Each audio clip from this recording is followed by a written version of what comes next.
బాధలలో నెమ్మదినిచ్చేది నీవు పలికితే నాకు మేలయా, నీవు పలికితే నాకు మేలయా, నీ దర్శనమే నాకు చాలయా, నీ దర్శనమే నాకు చాలయా, నాతో మాట్లాడు ప్రభువా, నీవే మాట్లాడుమయ్యా, నాతో మాట్లాడు ప్రభువా. హల్లెలూయా. థ్యాంక్ యూ అండి.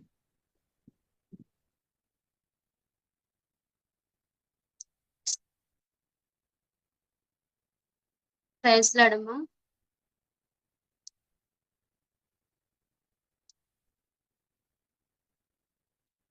దేవుని నామానికి మహిమ కలుగును గాక. ఇట్లా అవకాశం ఇచ్చిన జ్యోతమ్మ గారికి నా వందనాలు చెల్లిస్తున్నాను. జూమ్ కట్టైన నేను ప్రతి సేవకురాలకి నా వందనాలు చెల్లిస్తున్నాను. వాక్య భాగంలోకి వెళదాము. 1 సామ్యుయేలు 25వ అధ్యాయము 2వ వచనం చదువుకుందాము. 1 సామ్యుయేలు 25వ అధ్యాయం 2వ వచనం. కర్మెల్లోని మాటునందు ఆస్తి గలవాడొక్కడు కాపురం ఉండెను. అతడు బహు భాగ్యవంతుడు. అతనికి 3000 గొర్రెలను 1000 మేకలను ఉండెను. అతడు కర్మేల్లో తన గొర్రెలు బొచ్చు కత్తిరించుటకై పోయి ఉండెను. అతని పేరు నాబాలు, అతని భార్య పేరు అబిగైలు. ఈ స్త్రీ సుబుద్ధి గలదై రుపి అయి ఉండెను.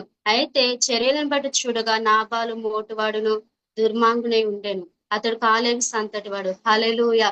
ఈ దినాన నేను చెప్పబోయే అంశం ఏమిటంటే అబిగైలు జీవితంలో నుంచి నేర్చుకోవలసిన పాఠము. నా అంశము అబిగైలు జీవితంలో నుంచి నేర్చుకోవాల్సిన పాఠము. ఇక్కడ చూసినట్లయితే 3వ వచనంలో అబిగైలు గురించి ఉంటది. అబిగైలు ఈ స్త్రీ సుబుద్ధి గలదై రుగ్వై ఉన్నదని దేవుడి వాక్యం సెలవిస్తుంది. మరి ఇక్కడ 25వ అధ్యాయం మొత్తం చదివినట్లయితే 25వ అధ్యాయంలో నాబాలు గురించి ఉంటది. నాబాలు భార్య పేరు అబిగైలు. ఈ నాబాలు తన మోటితనాన్ని బట్టి దావీదు పని వారిని ఎంతగానో ఇబ్బంది పెట్టి తాను ఇష్టానుసారంగా మాట్లాడతాడు. నాబాలు దావీదున్న ప్రాంతానికి వెళ్ళి ఉన్నప్పుడు దావీదు పనివారు నాబాలు పనివారిని ఎంతగానో ప్రేమగా చూచి ఉన్నారు. అదే దావీదు పనివారు నాబాల్ దగ్గరికి వచ్చినప్పుడు నాబాల్ అంటా ఉంటాడు, దావీదేవుడు యెషయా ఎవడు అని చెప్పి ఇష్టానుసారంగా మాట్లాడుతూ ఉంటారనమాట.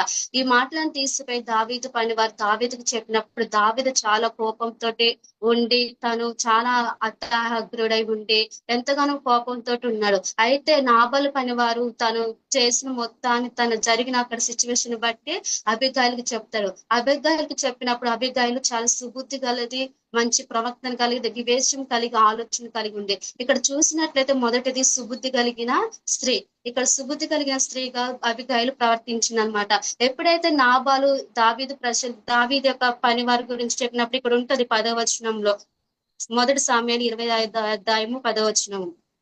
నాబాలు దావీదు ఎవడు, యెషయా కుమారుడు ఎవడు, తన యజమానులను విడిచి పారిపోయిన దాసులు ఇప్పుడు అనేకులు ఉన్నారు. నేను సంపాదించుకొని అన్నపానములు నా గొర్రెలు బొచ్చు కత్తిరించే వారి కొరకు నేను వధించిన పశు మాంసం తిని నేను బొత్తికి ఎరగని వారికి ఇత్తునా అని దావీదు దాసులతో చెప్పగా దావీదు పని వారు వెనుకకు తిరిగి దోవ పట్టుకొని పోయి అతనికి ఈ మాటలను తెలియజేసారు. హల్లెలూయా. ఇక్కడ చెప్పాను కదండి, దావీదుకి నాబాలు పని వారికి చేసిన మేలును నాబాలు మర్చిపోయి ఇష్టానుసరంగా మాట్లాడినప్పుడు ఆ విషయము దావీదు పని వారు తీసుకెళ్లి దావీదుకు చెప్పినప్పుడు దావీదు ఎంతో కోపంతో ఉన్నారు. ఇదంతా జరిగింది చూసి నాబాలు పని వారు అబిగైలుకు చెప్తున్నారు, మేము దావీదు దగ్గరికి వెళ్ళినప్పుడు దావీదు పని వారు మమ్మల్ని ఎంతగానో చూసుకున్నారు, వాళ్ళు మాకు మంచిగా చూశారు, మాకు ఏ ప్రమాదం రాకుండా చూసుకున్నారని చెప్పి అబిగైలుకు చెప్పినప్పుడు అబిగైలు కూడా ఒక సుబుద్ధి కలిగి మంచి ఆలోచన కలిగి వివేచన కలిగి ఆలోచిస్తా ఉంది. వారిని ఎలా ఎదుర్కోవాలి, ప్రమాదం నుంచి ఎలా తప్పించాలని సుబుద్ధి కలిగి ఆలోచిస్తుంది. సామెతలు 3వ అధ్యాయము 5వ వచనంలో మనకు సెలవిస్తుంది. సామెతలు 3వ అధ్యాయము 5వ వచనం. ఈ సుబుద్ధిని ఆధారం చేసుకోక నీ పూర్ణ హృదయంతో యెహోవా యందు నమ్మిక ఉంచుము, నీ ప్రవర్తన అంతటి యందు ఆయన అధికారం ఒప్పుకోము. హల్లెలూయా. ఇక్కడ చూసారుగా సుబుద్ధి కలిగి అబిగైలు ఆలోచన చేస్తుంది.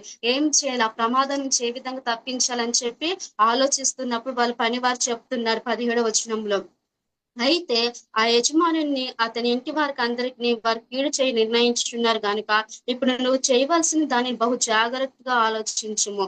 మన యజమానుడు బహు పనికి మాలిన వాడు, ఎవరిని తనతో మాట్లాడనీయుడు అనేను. అందుకు అబిగయీలు నాబాలుతో ఏమీ చెప్పక త్వరపడి 200 రొట్టెలను 200 ద్రాక్ష తిప్పులను వండిన 5 గంపల మాంసమును 5 మానికల వేసిన ధాన్యంను 100 ద్రాక్ష గెలలో 200 అంచుల అడ్డలను అడ్డ భూముల మీద వేయించి ఇవన్నీ సిద్ధపరిచి దావీదుని ఎదుర్కోవడానికి మొదటగా తన పని వారిని పంపింది. ఇక్కడ మనం ఆలోచించాల్సింది ఏంటంటే సుబుద్ధి కలిగి మంచి ప్రవర్తన కలిగి వివేచన కలిగి అబిగయీలు ఆలోచిస్తూ ఉంది. మన ఆత్మీయ జీవితంలో కూడా మనకి ఏదైనా ప్రమాదం జరుగుతుందని ముందుగా మనకు తెలిసినప్పుడు మనం ఏం చేయాలి? దేవుడి పైన ఆధారపడి దేవుడి పైన మనం ఆలోచన కలిగి దేవుడి వైపు చూస్తూ మంచి సుబుద్ధి కలిగి మంచి ఆలోచన కలిగి మనం ముందు అడిగి వేసినప్పుడు దేవుడు ఆ యొక్క ప్రమాదం నుంచి తప్పిస్తాడు. ఇక్కడ అదే జరుగుతుంది. అబిగయీలు ఏం చేసింది? తన దావీదు కోపం పెంచుకున్నాడు. ఆ కోపాన్ని ఏ విధంగా తొలగించాలని చెప్పి మొదటగా అబిగయీలు సుబుద్ధి కలిగి ఆహార పదార్థాలు సిద్ధపరిచి తన పనివారిని పంపించింది. పనివారిని పంపించిన తర్వాత తను కూడా ఆ యొక్క దావీదుని ఎదుర్కొంటూ ఉన్నది. 20 వచనంలో కనబడుతుంది. గర్ధము మీద ఎక్కి పర్వతంలోనికి వచ్చుచుండగా దావీదును అతని జనులను ఆమెకు ఎదురుపడిరి. ఆమె వారిని కలుసుకొనెను. అంతకు మునుపు దావీదు నాపాలు కలిగిన దాని అంతట్లో ఏదీ పోకుండా ఈ అరణ్యంలో అతని ఆస్తి అంతయు నేను వ్యర్థంగా కాయచ్చు వచ్చి ఉపకారమునకు నాకు అపకారం చేస్తున్నాడు అని అనుకొని అతనుకున్న వారిలో ఒక మగ పిల్లనైనా తెల్లవారినప్పుడు నేను ఉండనీయను, లేదా దేవుడు వారి గొప్ప అపాయం దావీదు చేతిలో కలగజేయునుగా కానీ ప్రమాణం చేయుచున్నాడు. అబిగయీలు దావీదును కనుగొని గర్భముల మీద త్వరగా దిగి దావీదుకు సాష్టాంగ నమస్కారం చేసింది. హల్లెలూయా. చూశారు కదండి, మొదట తన శత్రుత్వాన్ని పెంచుకున్న దావీదుని సమాధాన పరచడానికి మంచి వివేచన ఆలోచన కలిగి దావీదుని ఎదుర్కొంది. తనకు నమస్కారం చేస్తుంది. తన క్షమించమని ఏడుకుంటూ ఉన్నదనమాట. ఏడుకుంటూ ఉన్నప్పుడు తనకు జరిగిన సిచ్యువేషన్ మొత్తం అక్కడ సంభాషణ జరుగుతుంది. దావీదు అంటున్నాడు, నేను ఉపకారం చేశాను కానీ నాకు అపకారం చేస్తున్నాడు. అలా అపకారం చేసిన వాడిని నేను అనవసరంగా వదిలేసని చెప్పి మాట్లాడుతూ ఉన్నాడు. కానీ అబిగయీలు ఏం చేసింది? దావీదుని ఎదుర్కొని సమాధాన పడింది. ఆ యొక్క ఆహార పదార్థం వాళ్ళకి ఇచ్చి సమాధాన పరిచింది. మనకు కూడా మన చుట్టుపక్కల శత్రువులు మన పరిచర్య చేస్తున్నాం కాబట్టి మన పరిచర్య విషయంలో మన చుట్టుపక్కల వారి శత్రువులు ఉంటారు, మన రక్త సంబంధులు శత్రువు ఉంటారు. అలా శత్రుత్వం వాళ్ళు మన మీద పెంచుకున్నప్పుడు మనం ఏం చేయాలి? ఏదో విధంగా వాళ్ళకి చిన్న సహాయం చేసి ఆ సహాయాన్ని బట్టి వాళ్ళలో దేవుడి ప్రేమని కనపరిచినప్పుడు వాళ్ళలో కూడా మార్పు వస్తుంది. ఇక్కడ చూసినట్లయితే దావీదు దేవుని తెలుసుకున్నాడు, అబిగయీలు దేవుడు తెలుసుకున్నారు. వారి ప్రేమను బట్టి వాళ్ళ ఇద్దరి మధ్య సమాధానం అనేది సమకూర్చబడింది. మన ఆత్మీయ జీవితంలో మన సేవ జీవితంలో కూడా మన సుబుద్ధి కలిగి ప్రవర్తించినప్పుడు మనకి శత్రువులను దేవుడు మిత్రులుగా చేస్తారనమాట. హల్లెలూయా. హల్లెలూయా. రెండోదిగా చూసినట్లయితే 1 సమూయేలు 22 అధ్యాయము 25 అధ్యాయం 22 వచనము. అతను నమ్ముకొని అతనుకున్న వారిలో ఒక 23 వచనం చదువుకుందాము. అబిగయీలు దావీదును కనుక్కొని గర్ధముల నుండి త్వరగా దిగి దావీదునకు సాష్టాంగ నమస్కారం చేసి అతని పాదములు పట్టుకొని ఇట్లా నేను, నా ఏలినవాడా, ఈ దోషం నాదని ఎంచుము, నీ దాసులనైనా నన్ను మాట్లాడనిమ్ము, నీ దాసులను నేను చెప్పు మాటలను ఆలకించుము. నా ఏలినవాడా, దృష్టుడైన ఈ నాబాలును లక్ష్య పెట్టవద్దు. అతని పేరు అతని గుణంలో సూచించినది. అతని పేరు నాబాలు, మోటుతనం అతని గుణము. నా ఏలినవాడు పంపించిన ఈ పనివారు నాకు కనబడలేదు. నా ఏలినవాడా, యెహోవా జీవంతోడు నీ జీవంతోడు ప్రాణహాని చేయకుండా యెహోవా నిన్ను ఆపి ఉన్నాడు. హల్లెలూయా. ఇక్కడ చూసారు కదండి, దావీదు ఎంతో శత్రుత్వాన్ని పెట్టుకున్నప్పటికీ అబిగయీలు ఏం చేసి సుబుద్ధి కలిగి మంచి ఆలోచన కలిగి దావీదుని ఎదుర్కొని సమాధాన పడింది. మరి ఒక రెండోదిగా చూసినట్లు పాదాలు పట్టుకొని ఏడుకుంటుంది. ఎలాంటి అపాయం రానీకు, ఎలాంటి సమస్య రానీకు అని చెప్పి పాదాలు పట్టుకొని భజనలాడుకుంటుంది.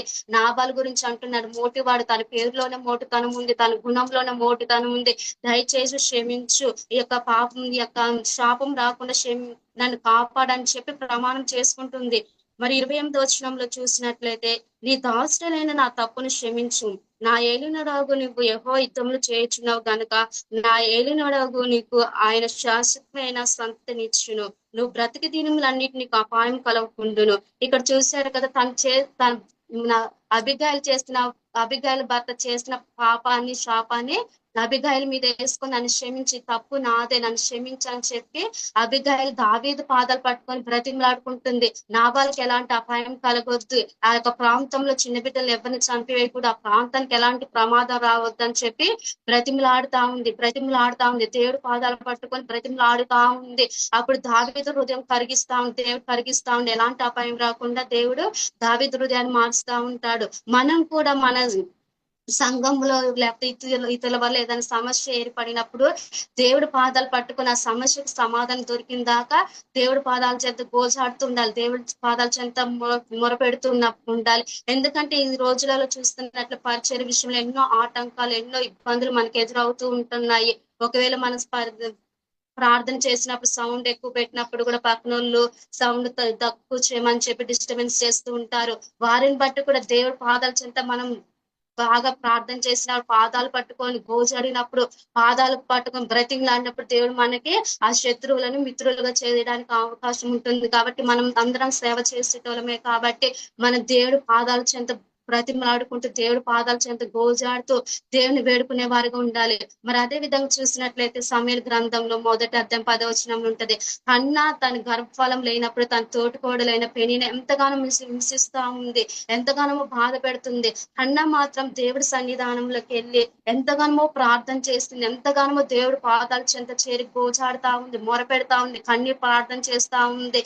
కానీ ఆ మందిరం శిలోహు ప్రార్థన మందిరంలో ఉంటున్న ఆ యొక్క దైవ సేవకులు ఏలి మత్తు తాగి వచ్చినది అని చెప్పి తను అపార్థం చేసుకున్నట్టు తన అన్న మాత్రము ఎంతగానో గోజాడుతా ఉంది, ఎంతగానో ప్రార్థన చేస్తుంది. ఎందుకు? తన గర్భఫలం లేదు కాబట్టి ఆ గర్భఫలం విషయంలో ప్రతిఫలం పొందుకోవాలని చెప్పి బాగా దేవుడి పాదాల చెంత పడి ప్రార్థన చేస్తా ఉంది. ఎప్పుడైతే అలా పాదాల మీద పడి ప్రార్థన చేసినప్పుడు అన్న బ్రతిమలాడుకొని ఉన్నప్పుడు బహుమానం అనేది పొందుకుంది.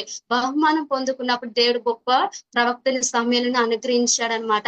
మనం కూడా మనకి పరిచర్య విషయంలో ఏదైనా సమస్యలు ఏర్పడినప్పుడు, లేకపోతే మన పరిచర్యలో మన చుట్టుపక్కల మన అభ్యంతరపరిచినప్పుడు, లేకపోతే మనకు కుటుంబంలో ఎలాంటి సమస్య వచ్చినా, లేకపోతే విశ్వాసం మనకి ఎలాంటి సమస్య చెప్పినా కూడా మనం ఏం చేయాలి? దేవుడి పాదాల చెంత బ్రతిమలాడుకోవాలి. దేవుడి పాదాల చెంత పడి గోజాడుకున్నప్పుడు దేవుడు మనకి ప్రతిఫలం అనుగ్రహిస్తాడు. హల్లెలూయా, హల్లెలూయా. అబిగైల్ జీవితం నుంచి మనం మొదటగా నేర్చుకోవాల్సిన సుబుద్ధి కలిగి, ఆలోచన నుంచి మంచి ప్రవర్తన కలిగి మనం జీవించాలి. రెండోదిగా అబిగైల్ చేసిన రీతిగా దావీదు పాదాలు పట్టుకొని బ్రతిలాడింది, ఎలాంటి ప్రమాదం రాకూడదు అని చెప్పి. మనం కూడా ఎలాంటి ప్రమాదాలు రాకోకుండా మనం కూడా దేవుడి పాదాల చెంత పడి బ్రతిమలాడుకున్నప్పుడు దేవుడు మనకి ఎలాంటి సమస్యలు రాకుండా చూస్తాడు. హల్లెలూయా, హల్లెలూయా. మరి మూడోదిగా చూసినట్లయితే 1 సమూయేలు 25వ అధ్యాయం 33వ వచనం చదువుకుందాము. 1 సమూయేలు 25వ అధ్యాయము 33వ వచనము. నేను పగ తీర్చుకొనకుండాను, ఈ దినమున నా ప్రాణం తీయకుండాను నన్ను ఆపినందుకే నీవు ఆశీర్వాదం నొందుదువు గాక. నువ్వు చూపిన బుద్ధి విషయమై నీకు ఆశీర్వాదం కలుగును గాక. హల్లెలూయా, హల్లెలూయా. 34వ వచనం. నువ్వు త్వరపడి నన్ను ఎదుర్కొనకపోయిన ఎడల నీకు హాని చేయకుండా నన్ను ఆటంకపరిచిన ఇశ్రాయేలు దేవుడైన యెహోవా జీవం తోడు, తెల్లవారులోగా నాబాలుకు మగవాడొకడు విడవబడు నన్న మాట నిశ్చయం అని చెప్పి తన ఎద్దుకు ఆమె తెచ్చిన వాటిని ఆమె చేత తీసుకొని, నీ మాటలు నేను ఆలకించి నీ మనవి అంగీకరించి సమాధానంగా నీ ఇంటికి పొమ్మని ఆమెతో చెప్పాను. హల్లెలూయా, హల్లెలూయా. చూశారు కదండి, మొదట సుబుద్ధి కలిగి దావీదుని ఎదుర్కొని దావీదును అబీగైల్ మధ్య సమాధానం ఏర్పరచుకున్నది. కేవలం సుబుద్ధి బట్టి, ప్రవర్తన బట్టి సమాధానం ఏర్పరచుకునేది. మళ్ళీ ప్రమాదాన్ని తప్పించడానికి దావీదు పాదాల మీద పడి గోజాడుతుంది, బ్రతిమలాడుతుంది ప్రమాదం రాకుండా. శత్రుత్వం పెంచుకున్న దావీదు ఏం చేశారు? అబీగైల్ని దీవించాడు, ఆశీర్వదించాడు. ఇక్కడ అదే కనబడుతుంది 33వ వచనంలో, నీకు చూపిన బుద్ధి విషయమై నీకు ఆశీర్వాదం కలుగును గాక. హల్లెలూయా. ఎంత చక్కటి మాట అండి. ఇక్కడ అబీగైల్ ఏం చేసింది? తన భర్త చేసిన పాపాన్ని తన మీద వేసుకొని, తన మీద ఆ పాపాన్ని వేసుకొని దావీదుని దావీదు మీద సమాధానం పడి, మరి రెండోదిగా ప్రమాదం నుంచి తప్పించి శత్రు చేత ఆశీర్వాదం పొందుకుంటుంది, ఆశీర్వాద మాటలు పలుకుతుంది. సామెతలు 10వ అధ్యాయం 6వ వచనంలో మనకు కనబడుతూ ఉంటుంది. సామెతలు 10వ అధ్యాయం 6వ వచనం. నీతిమంతుడి తల మీదకి ఆశీర్వాదములు వచ్చును, బలత్కారము భక్తిహీనుని నోరు మూసివేయును. హల్లెలూయా. చూసారు కదండి, ఎంత సుబుద్ధి కలిగి ఎంతగానో మంచి ఆలోచన కలిగిన అబిగయీల్ ఏం చేసింది, తను నీతిమంతురాలుగా జీవించినప్పుడు నీతిమంతుల మీదకి ఆశీర్వాదం వచ్చిన దేవుడి వాక్యం సెలవిస్తుంది. ఆశీర్వాదం వచ్చిన దేవుడి వాక్యం సెలవిస్తుంది కాబట్టి అట్టి ఆశీర్వాద శత్రువుల చేత ఆశీర్వదింపబడింది. శత్రుత్వం పెంచుకున్న దావీదు చేత ఆశీర్వదింపబడి ఉంది. నువ్వు చూపిన బుద్ధి విషయమై నువ్వు ఆశీర్వాదము కలుగును గాక. నువ్వు త్వరపడి నన్ను ఎదుర్కొనకపోయిన ఎడల నీకు హాని చేయకుండా నన్ను ఆటంకపరిచే ఇశ్రాయేలు దేవుడిని యెహోవా జీవంతో అని చెప్తున్నాడండి. చూశారు కదా, వాళ్ళు దేవుడిని అంగీకరించి దేవుడితో సహవాసం కలిగి ఉన్నప్పుడు ఆ యొక్క శత్రువును కూడా దేవుడు ఏం చేస్తారు, మిత్రులుగా మార్చుతారు అనమాట. మన చుట్టుపక్కల ఎంతో మంది శత్రుత్వం కలిగి ఉంటారు. మన సంఘంలో శత్రువులు ఉంటారు, లేకపోతే మన బంధువులలో శత్రుత్వం ఉంటారు, అన్ని శాపనార్థాలు పెడుతూ ఉంటారు. కానీ వారి నోటి నుంచి దేవుడు ఆశీర్వాదం పలకాలంటే మన ప్రవర్తన మెయిన్ ఇంపార్టెంట్ అండి. మన సుబుద్ధి మెయిన్ ఇంపార్టెంట్. ఎందుకంటే నాబాలు చేసిన పాపాన్ని బట్టి, నాబాలు చేసిన తప్పును బట్టి అబిగయీల్ తన మీద వేసుకొని తను ఒక దావీదుని ఎదుర్కొని దావీదుతో సమాధాన పడి కేవలము తన ప్రవర్తన, తన వివేచన, తన ఆలోచన బట్టి ఆశీర్వాదం పొందుకుంది. మన ఆత్మీయ జీవితంలో, మన సేవ జీవితంలో మనకు శత్రులు ఎంతో మంది ఉంటారు. కానీ ఆ శత్రుత్వాన్ని మనం పెంచుకుంటూ పోవద్దు. ఆ శత్రుత్వాన్ని అనేది మనం తెలుసుకునే వారుగా ఉండాలన్నమాట. తెలుసుకున్నప్పుడు వారితో మనం ప్రేమగా మాట్లాడినప్పుడు, వారితో మనం సమాధానంగా ఉన్నప్పుడు, వారి గురించి దేవుడు పాదాల చెంత బ్రతిమలాడుకున్నప్పుడు దేవుడు వారి హృదయాన్ని మార్చి వారి నోట ఆశీర్వాదం పెంచుతూ ఉంటారు, ఆశీర్వాదాన్ని ఉంచుతూ ఉంటాడు. వాళ్ళతో మాట్లాడినప్పుడు వారు ఏం చెప్తారో ఆశీర్వాద మాటలు మనల్ని పలికి ఆశీర్వదించే వారుగా ఉంటారనమాట. ఎందుకంటే కొంతమంది ప్రవర్తన బట్టి సేవ చేసినప్పటికీ కూడా కొంతమంది ప్రవర్తన ఏం చేస్తే ఇతరులకి అసహ్యకరంగా ఉంటది, ఇతరులకు ఇబ్బందికరంగా ఉంటది. కొంతమంది సేవకులను చూసినప్పుడు లేకపోతే ఈయన సేవ చేస్తున్నాడు, ఈయన ప్రవర్తన మంచిగా ఉండదు, ఈయన బుద్ధి మంచిగా ఉండదు, ఈయన ఆలోచన మంచిగా ఉండదు అని చెప్పి కొంతమంది అన్నిలో ఆలోచిస్తూ ఉంటారు. కానీ అలాంటి మాటలు మనం అనుభవించకూడదని, మంచి ఆలోచన కలిగి మనం ఉండాలని చెప్పి దేవుడి వాక్యం మనతోటి ఈ దినాన మాట్లాడుతుంది. కాబట్టి అబిగయీల్ లాంటి సుబుద్ధి కలిగి అబిగయీల్ లాగా మన శత్రువులు ఏదైతే సమాధాన పడినప్పుడు, మరి మన శత్రువుల విషయంలో దేవుడి పాదాల చెంత గోచాడి దేవుడి పాదాల చెంత మొరపెట్టినప్పుడు దేవుడు యొక్క శత్రువుల నోట్ల ఆశీర్వాద మాటలు పలికించడానికి సిద్ధంగా ఉంటాడు. కాబట్టి మనం ఏం చేయాలంటే మంచి సుబుద్ధిని ఆధారం చేసుకొని మంచి ఆలోచన కలిగి మంచి వివేచన కలిగి ఉన్నప్పుడు దేవుడు ఈ రీతిగా మనల్ని ఆశీర్వదిస్తూ ఉంటాడనమాట. అబిగయీల్ కూడా తన భర్తను బట్టి ఎంతో బాధపడి ఉంటది. ఎందుకంటే తను మోటివాడు, ఏమి తెలియదు, అంత ఆస్తిపాస్తులు ఉన్నప్పటికీ జ్ఞానం లేక ఉంటున్నాడు. ఎవరితో ఎలా మాట్లాడాలి, ఎవరితో ఏ విధంగా ప్రవర్తించాలని చెప్పిన ఆలోచన కూడా లేదు. కానీ దేవుడు మాత్రం అబిగయీల్కి ఏమి ఇచ్చింది, మంచి సుబుద్ధిని ఇచ్చాడు, మంచి ఆలోచన ఇచ్చాడు, మంచి జ్ఞానం ఇచ్చాడు. కాబట్టి ఆ జ్ఞానంతో ఆ యొక్క శత్రువులను మిత్రులుగా మార్చుకున్నది, ఆ యొక్క ప్రమాదాన్ని తప్పించుకుంది, శత్రువుల చేత ఆశ్రదింపబడి ఉన్నది. మనం కూడా మన సేవ జీవితంలో కానీ, మన వ్యక్తిగత జీవితంలో కానీ, మన ఆత్మీయ జీవితంలో కానీ శత్రువుల చేత ఆశ్రదించబడే వారిగా మనం ఉండాలన్నమాట. అలా ఉన్నప్పుడు మన ఆత్మీయ జీవితం దినదినము బలపడుతుంది, మన సాక్షి జీవితం బలపడుతుంది. మనం ఇతరులకు మాదిరికరంగా ఉండడానికి దేవుడి కృప కూడా అనుగ్రహిస్తూ ఉంటాడనమాట. ఆ రీతిగా దేవుడు కార్యం చేస్తూ ఉంటాడు. కాబట్టి అబిగయీల్ లాంటి సుబుద్ధి కలిగి మనం ఈ లోకంలో జీవించుదుము గాక. ఇటు వాక్యం దేవుడు దీవించి ఆశ్రదించును గాక. ఆమేన్. ఇటు అవకాశం ఇచ్చిన జ్యోతిమ్మ గారికి నా వందనాలు చెల్లిస్తున్నాను. దేవునికి స్తోత్రం. చక్కగా చెప్పిన శ్యామల కీర్తనకి ప్రభు పేరట వందనాలు చెల్లిస్తా ఉన్నాం.